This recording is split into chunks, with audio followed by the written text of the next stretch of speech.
Hello বন্ধুরা, আজকে আমি শুরু করতে যাচ্ছি SEO analysis on page and technical SEO analysis. তো এটা বেসিক্যালি আমার ক্লায়েন্টের ওয়েবসাইট startmagichealing.org। তো এটার আমি of page SEO analysis already করেছি। সো এখন আমি on page and technical SEO analysis করব। তো অ্যাট ফার্স্ট আমি সাইটটা ওপেন করেছি এবং এখানে একটা টুল আমি ইনস্টল করেছি। এটাকে বলে অ্যাড-অন গুগল ক্রোমের।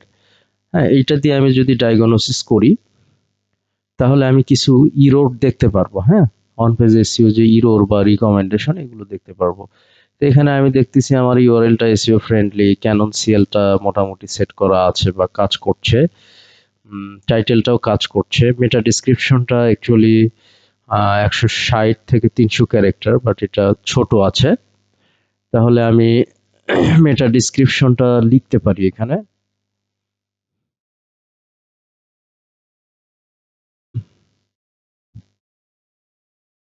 এটা আমি সিম্পলি সলভ করতে পারি।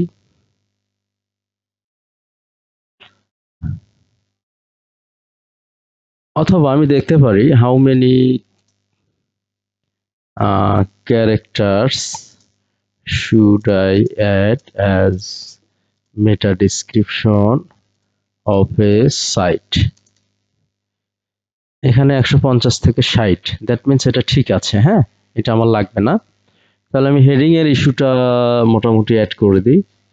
আমার মেটা ডিসক্রিপশনটা ঠিক আছে।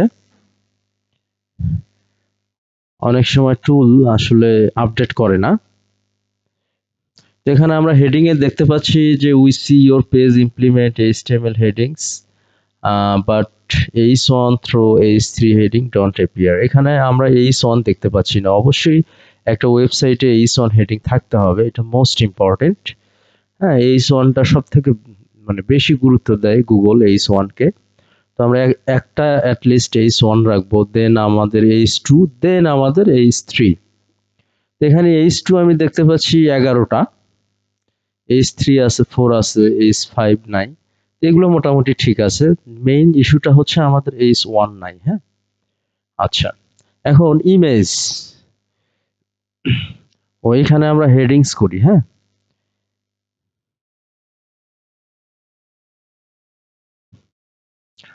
তারপরের যে ইস্যুটা সেটা হচ্ছে ইমেজেস।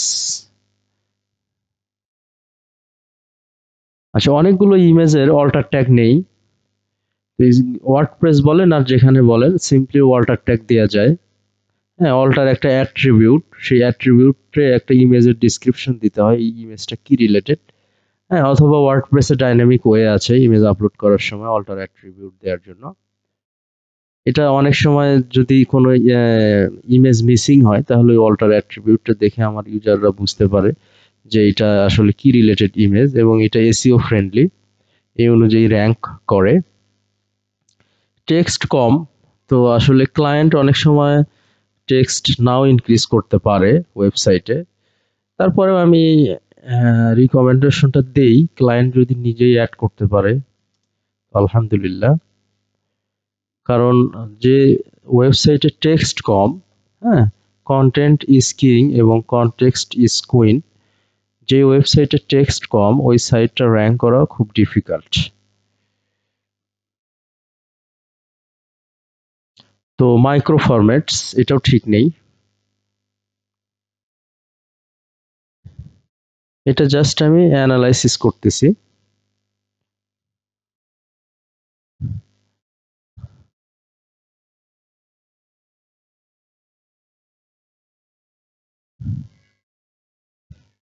উই এর জায়গায় এখানে আই দিলাম। হ্যাঁ, স্কিমা, স্কিমা টাইপ সেট করা নেই। সো এখানে স্কিমার আমরা টাইপ দেওয়ার দিতে হবে ক্লায়েন্টকে। উই যেখানে, এখানে আই, এখানে আই।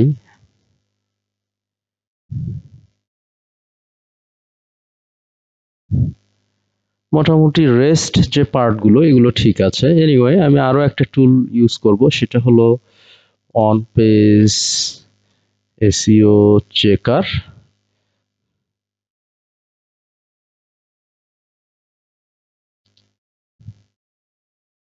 আমি সিমরাশ দিয়েও করতে পারবো, বাট সিমরাশের জন্য আমি আলাদা একটা ক্লাস করব। আমি এই যে এসইও সাইট চেকার এটা দিয়ে করতে পারি। হ্যাঁ, সিম্পলি আমি SEO site checker, SEO site checker pro এটাও মোটামুটি ভালো।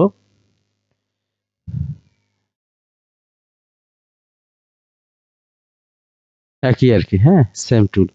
তো এটা ফ্রি ট্রায়াল চাচ্ছে, আমি অ্যাকচুয়ালি এটা কেটে দিব।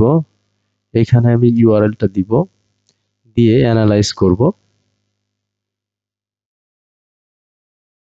তো এটা বেসিক্যালি পার্সেন্টেজ উঠতেছে, হ্যাঁ আমার চলে আসছে। হ্যাঁ, তো এখানে আমার যে ইস্যু ওভারভিউ গুলো আমি পেয়েছি, এইচ ওয়ান নেই, টেক্সট ব্যাড, তারপরে টাইটেল, টাইটেল এইচটিএমএল সাইজটা এটা হচ্ছে আমার, এটাও একটা on page SEO issue, but এটা আমি টেকনিক্যালের মধ্যে রাখবো।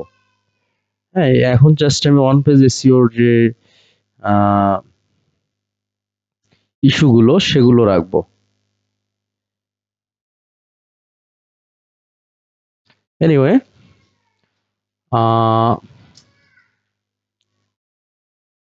ফেভিকন ঠিক আছে, তারপর কিছু ইমেজ মিসিং আছে, অ্যাট্রিবিউট সেগুলো দেখাচ্ছে। রোবোটেক্সট ঠিক আছে, নো ইনডেক্স ট্যাগ প্রয়োজন নেই। মোটামুটি এই টুলটা দিয়ে মোটামুটি ভালো স্কোর দেখাচ্ছে। হ্যাঁ, এইখানে আমি কিছু ইস্যু দেখতে পাচ্ছি, এগুলো হচ্ছে আমার টেকনিক্যাল। এগুলো কি? এগুলো টেকনিক্যাল। আমি একটা ওয়ার্নিং দেখতে পাচ্ছি আর 4টা ক্রিটিক্যাল ইস্যু দেখতে পাচ্ছি। তো এই যে যেগুলো গ্রিন সিগন্যাল টিক দেয়া সেগুলো মোটামুটি ঠিক আছে।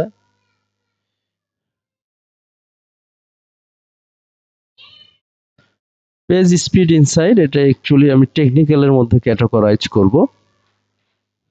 আচ্ছা, মোটামুটি ঠিক আছে। হ্যাঁ, তো মোটামুটি আমার ওয়ান পেজ এসইও অ্যানালাইসিস এতটুকুই। তো এর পরের যে ক্লাসটা, সেখানে আমরা দেখব হচ্ছে যে সিমরাশ দিয়ে কিভাবে ওয়ান পেজ এসইও অ্যানালাইসিস করতে হয়।